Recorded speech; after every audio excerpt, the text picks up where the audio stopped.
Et puis nous allons rejoindre Vanessa Za qui nous emmène, alors elle appelle ça, c'est très joli, elle est très poétique Vanessa Za, elle appelle ça la croisée des plumes et des pinceaux sur des terres d'artistes.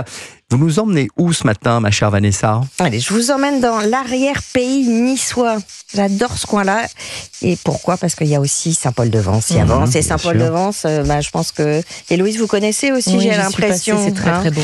Ce village qui est perché sur cet éperon rocheux qu'on remarque de très loin. C'est un village d'artistes, c'est toujours le cas, mais ça a été le village de grands artistes.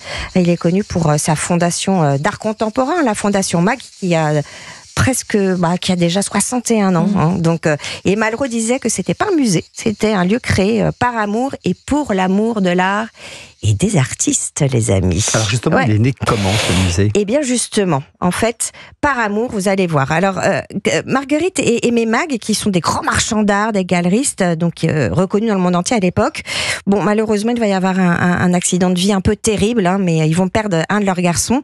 Et là, ils vont décider de changer un peu de vie et puis de se mettre un petit peu en dehors à Saint-Paul-de-Vence, de s'y réfugier. Mais ils sont entourés de tous leurs amis. Alors leurs amis, c'est Braque, Miro, c'est Léger, c'est Calder, c'est Chagall, c'est des amis sympas, donc les mêmes que nous.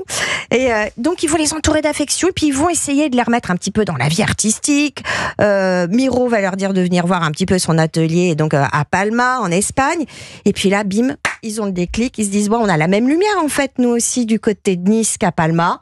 Et pourquoi on ne lancerait pas une fondation d'art contemporain avec tous nos amis, mais aussi un lieu de vie, d'échange avec des peintres, des danseurs, des poètes. Et c'est comme ça que ça va devenir une institution, et une telle institution que même Pompidou va y venir en fait chaque année. Alors, je dis ça à l'attention d'ailleurs d'Olivier et d'Héloïse, c'est toujours un lieu festif. Oui, toujours. Non, mais je vois bien que les œuvres ne vous intéressent pas vraiment, mais c'est le côté plus festif. Voilà. Alors oui, il est toujours festif. En plus, il y a un café, on peut s'arrêter toute la journée. D'ailleurs, c'est le premier café-musée de France. J'avais bien compris que peut-être que les salles d'exposition, pas très très fun pour vous, mais elles sont très belles. Mais si. Bon, et après il y a un labyrinthe quand même dans les jardins. Un labyrinthe des œuvres, c'est absolument chouette. Et puis des événements culturels l'été, il y a des bals et des ateliers, même pour les enfants, des lectures et puis des concerts.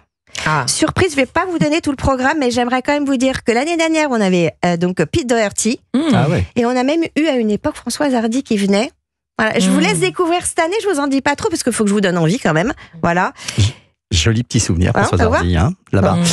Vous nous proposez un petit hébergement un peu d'avant-garde, un peu branché, un peu arty. Allez, la toile blanche. Alors ça, c'est très chic. On est dans une oasis de verdure, 20 000 m². C'est un truc de fou. Et là, on a vu sur la vallée, alors il y a 2 piscines et puis des œuvres d'art partout. Que ça soit dans les jardins et que ça soit aussi dans les chambres. Merci Vanessa. Allez, on vous retrouve demain dans la matinale.